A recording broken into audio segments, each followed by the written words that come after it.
Olá pessoal, no programa de hoje a gente vai falar sobre nutrição e cirurgia bariátrica.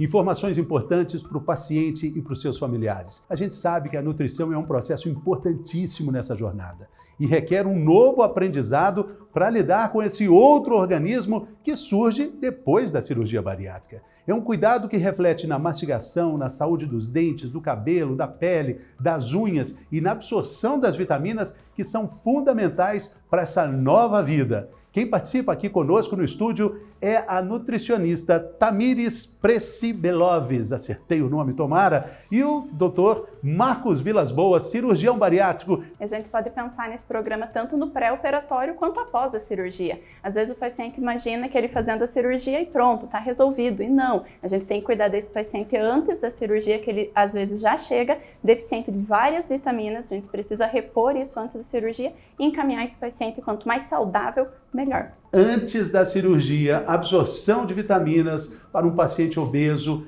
é um problema, não é, doutor?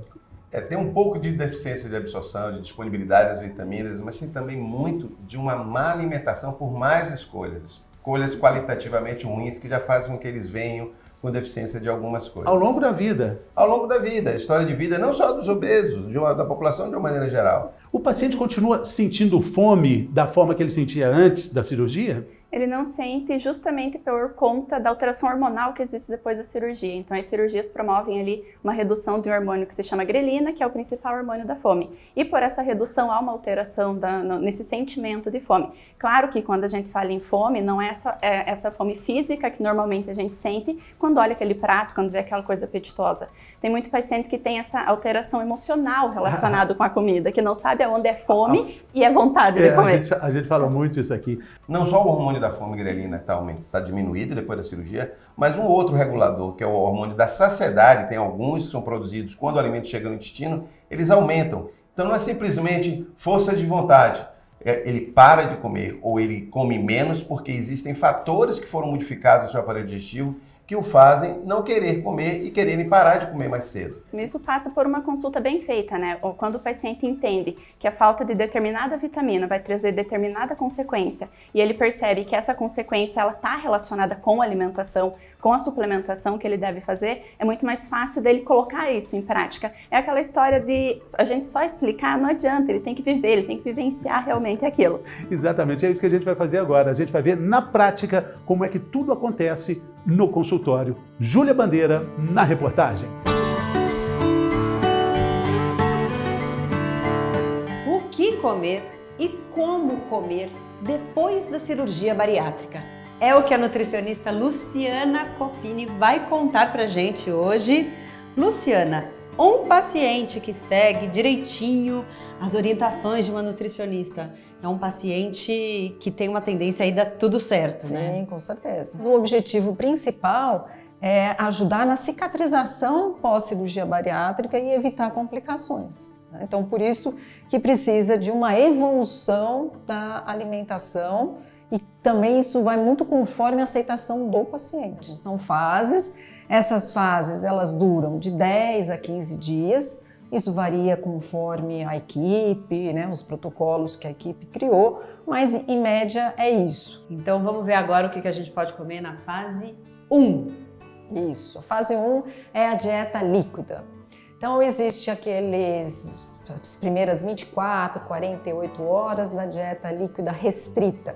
O que é isso? É uma dieta apenas com líquidos claros. Então aí entra a água, o chá à base de camomila, erva doce, hortelã, muito água de coco, tudo bastante líquido. E depois das 48 horas a gente já começa a introduzir o caldo, né? Então sempre preparar um caldo com carne magra ou com carne vermelha ou com a carne branca, que pode ser o frango sem a pele, ou uma carne vermelha, que é o patinho, o coxão mole, são carnes mais magras, e introduzir sempre legumes. Então aqui no caso a gente tem um legume com um teor um pouco maior de carboidrato, que é o inhame, temos uma cenoura, a vagem, a cebola. Tudo isso vai cozinhar nesse caldo e depois a gente tem que coar, peneirar não é para liquidificar, não pode formar nenhum resíduo.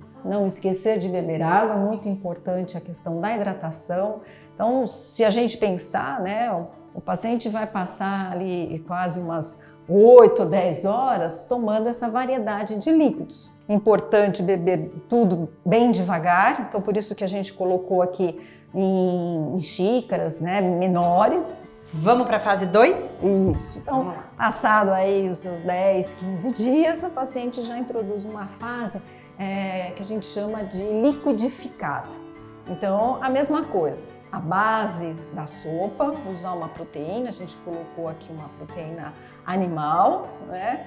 O carboidrato, aqui tem a batata, colocamos um outro vegetal aqui com um chuchu, temperos, então isso também é importante, realçar o sabor da preparação com os temperos, salsinha, cebolinha, pode pôr alecrim, alho poró, né? Vamos temperar de uma forma sempre natural. E é importante que daí nessa fase, essa sopa, ela vai poder ser liquidificada e vai virar um creme, tá? Então a gente trouxe aqui como um exemplo, uma consistência de uma coisa mais cremosa. Nessa fase também a gente já consegue colocar as frutas batidas, né? Então, como eu falei, as vitaminas, é importante já introduzir de uma maneira mais consistente, né? Até porque já aumenta a quantidade de fibras, né? Então isso também ajuda na regularização do intestino. E a fase 3, o que se introduz? Aí o paciente já fica todo feliz, né? E aí a gente já entra com os alimentos numa consistência mais pastosa, né? Que a gente chama da dieta pastosa, que facilita também a mastigação. Aqui, por exemplo, nós trouxemos um prato onde temos uma fonte de proteína, no caso aqui um ovo mexido, os legumes bem cozidos, que podem também ser amassados, se quiser nessa fase. A gente colocou aqui um arroz, que também é um carboidrato, bem cozido, de preferência mais para consistência mais papinha, é melhor para o paciente nessa fase. As coisas que tem um pouco de molho, então colocar um caldo de feijão aqui nessa parte também já vai facilitar para o paciente. Mas a gente tem que colocar todos os grupos de alimentos, dar preferência para começar a refeição comendo a proteína e depois intercalando um pouco com os outros alimentos. E o líquido sempre tomar ao longo do dia, nunca tomar junto com a refeição. Agora a gente está falando aqui, né, de pacientes que fizeram a cirurgia, mas são dicas também que servem para todos nós. Comer devagar, saber o que a gente está comendo, isso né, mesmo, ter calma, não é? Isso isso vai levar para o resto da vida, né? Estamos falando sobre nutrição, estamos falando também sobre saúde mental e a pergunta agora é muito importante. Olha só, como adaptar o cérebro para as mudanças que vão acontecer depois da cirurgia bariátrica?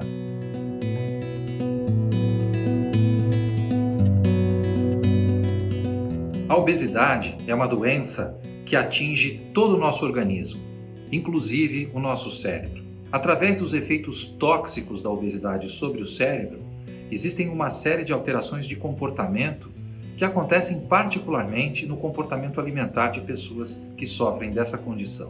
Comportamentos alimentares disfuncionais como a compulsão alimentar, a perda de controle sobre o consumo de alimentos palatáveis, o vício em comida e até a alimentação emocional são comumente associados à obesidade e aos efeitos tóxicos dela sobre o cérebro.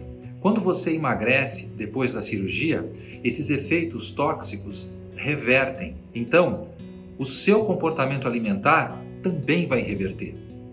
O seu desejo por alimentos muito calóricos deve diminuir sensivelmente após a cirurgia. Da mesma forma, a sua capacidade de controlar os seus impulsos alimentares deve melhorar. Então, ajude seu cérebro logo após a cirurgia bariátrica. Não o desafie. Tente se alimentar daquilo que o seu corpo está pedindo.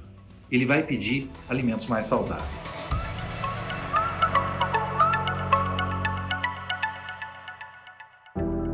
O que é ser? É possuir uma identidade, é pertencer, é existir.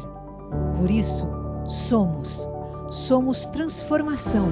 Transformamos histórias e impactamos vidas. Somos coração em tudo o que fazemos. Desde o marca-passo cardíaco, a primeira terapia da Medtronic, buscamos desenvolver mais tecnologias para melhorar a vida das pessoas. Somos superação. Somos a força de trabalho, dedicação e talento de cada um que faz parte dessa história. Desde 1971, levando inovações da tecnologia médica ao alcance dos brasileiros. Somos inspiração. Somos a história e o legado da Medtronic. Nos inspiramos na missão de aliviar a dor, restabelecer a saúde e prolongar a vida. Somos esperança. Somos pessoas que cuidam de pessoas com a determinação de nunca parar, pois levamos soluções para hospitais, médicos e pacientes de todo o Brasil. Somos futuro. A inovação é nossa essência. Nossas tecnologias tratam mais de 70 condições de saúde, como as cardiovasculares, neurológicas, de coluna, diabetes e outras. Fazemos a diferença para que instituições e profissionais de saúde possam seguir em frente e juntos possamos mudar a forma como entregamos os cuidados aos pacientes. 50 anos no Brasil da líder global em tecnologia médica. Medtronic Brasil, 50 anos. Somos transformação.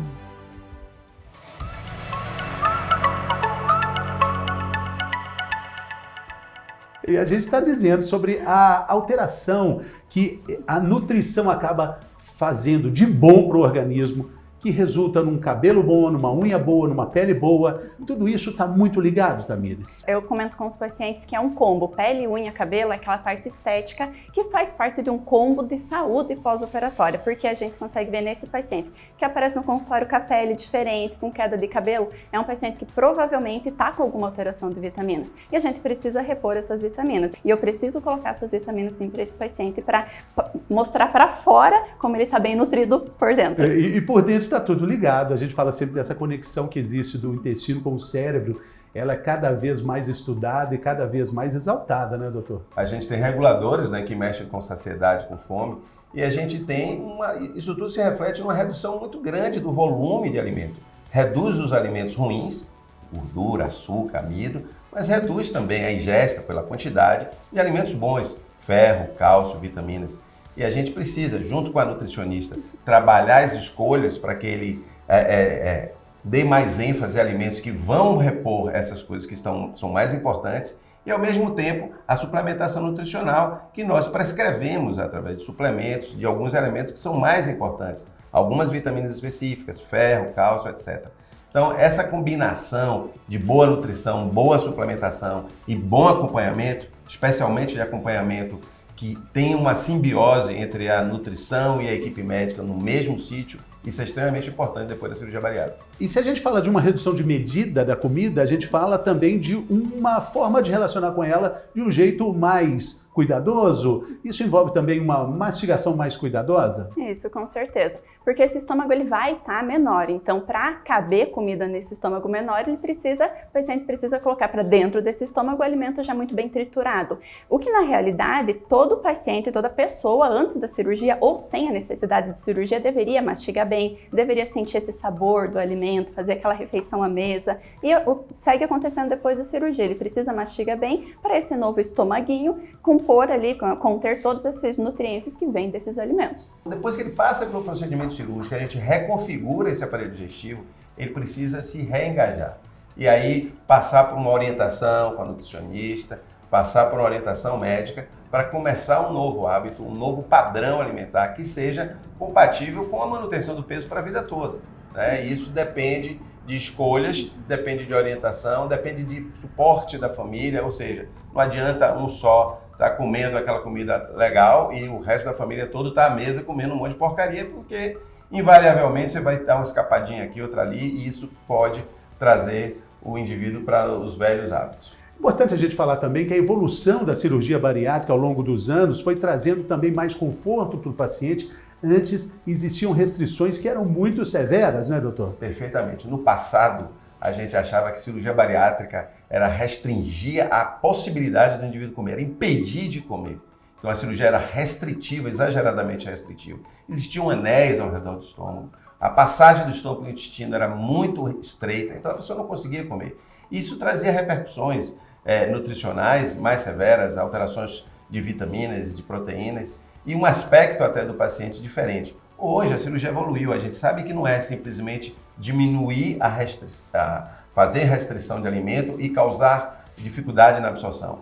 A gente trabalha hoje com o conceito de metabólico, ou seja, de sinalização, de entender que existe um eixo de comunicação entre o aparelho digestivo e o cérebro, que é quem percebe se o indivíduo está com fome ou está com saciedade, que a cirurgia atua nisso aí sem precisar impedir ninguém de comer. E tanto é verdade que a gente tem aqui todo o programa, a receita da semana. Chegou a hora dela, vamos conferir?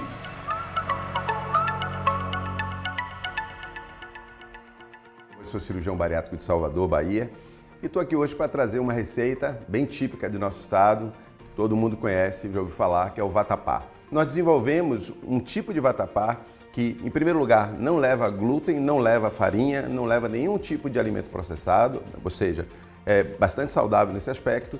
E do ponto de vista de gordura, leva um pouco do azeite de dendê, que é a marca registrada da Bahia, que é uma dieta que pode muito bem ser adequada para a segunda fase da dieta, a fase da dieta pastosa ou aquele início da dieta mais consistente, mas ainda não plena. Primeiro nós vamos colocar no liquidificador mais ou menos 80 gramas de castanha de caju torrada, a mesma quantidade, 80 gramas de amendoim torrado,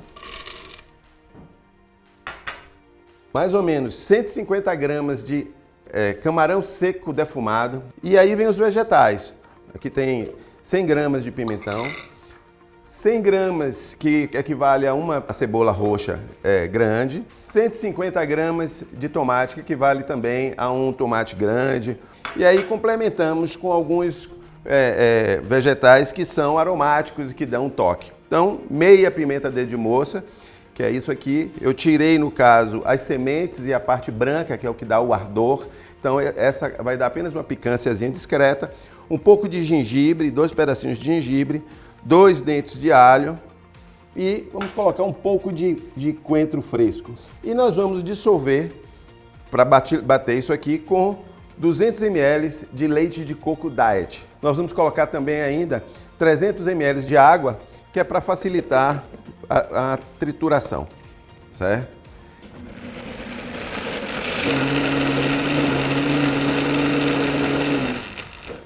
E agora a gente vai colocar aqui 200 gramas de abóbora de girimum, daquelas bem laranja. Ela empresta um teor nutritivo muito bom, muito rico em vitamina A. Habitualmente o vatapá convencional, ele usa farinha de trigo ou, tradicionalmente na Bahia, utiliza um pão velho que tem amido para dar justamente a textura. Eu vou colocar um pouco mais de água para facilitar o processo de trituração aqui desse liquidificador.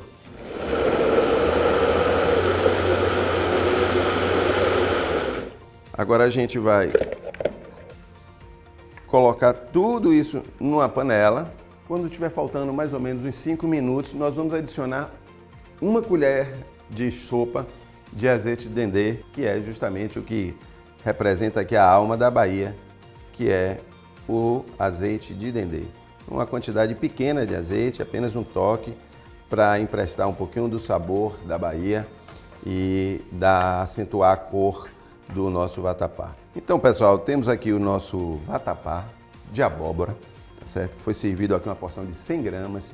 É um vatapá rústico, você sente nele os pedacinhos de castanha, os pedacinhos de amendoim, tem um pouquinho de pimenta, muito rico de sabor e que mostra para todo mundo que a gente pode comer muito bem e comer saudável.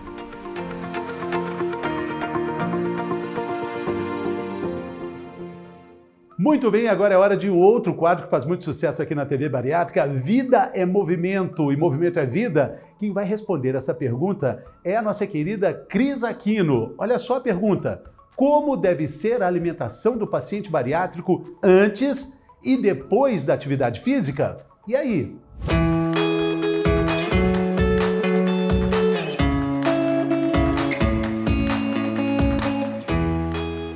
Olá, pessoal da TV Bariátrica, olá, Fernando.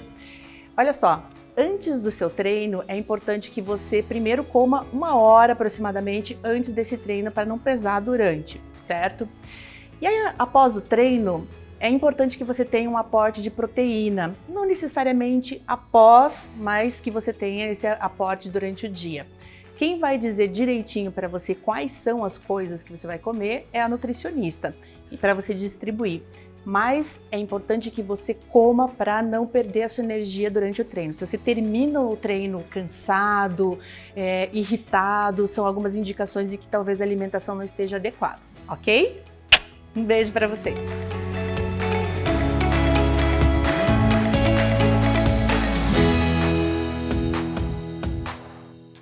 E sendo assim, nesse processo maravilhoso, nessa jornada onde a família é muito importante, lá na frente o paciente diz aquela frase que a gente adora: tá tudo bem.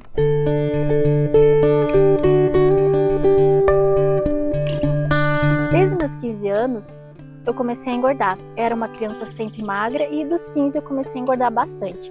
Foram várias dietas, tentei até balão intragástrico e nada deu certo. Até em 2019, que eu quis engravidar, me casei em 2014 e quis engravidar em 2019 e todos os médicos me falaram que eu estava com os exames, começando a ficar ruim, que se fosse engordar daquele jeito eu ia passar dos 100. Fiz a cirurgia em 2019 mesmo e hoje a minha vida é completamente diferente. Hoje a minha relação com a comida mudou, fiz tratamento também psicológico, que eu acho que é muito válido. E hoje eu consigo comer saudavelmente.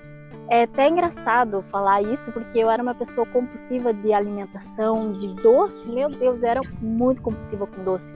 Hoje, se eu conseguir 2 quadradinhos de chocolate, é muito. Antes eu descontava tudo. Tô feliz, come comida. Tô alegre, come comida. Hoje é totalmente diferente. Hoje eu consigo comer alimentos de verdade mesmo. Eu era fascinada por fast food, pizza o tempo todo e hoje eu não consigo comer isso.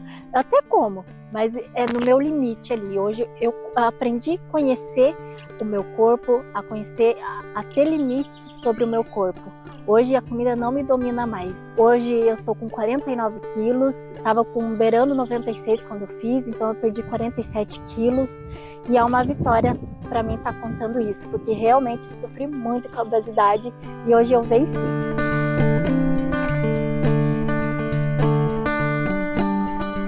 Muito obrigado pela sua companhia, continue conosco aqui, curtindo a programação da nossa TV Bariátrica, dê o seu like, deixe o seu comentário e compartilhe o nosso conteúdo. A gente fica por aqui, mas também volta por aqui. Saúde!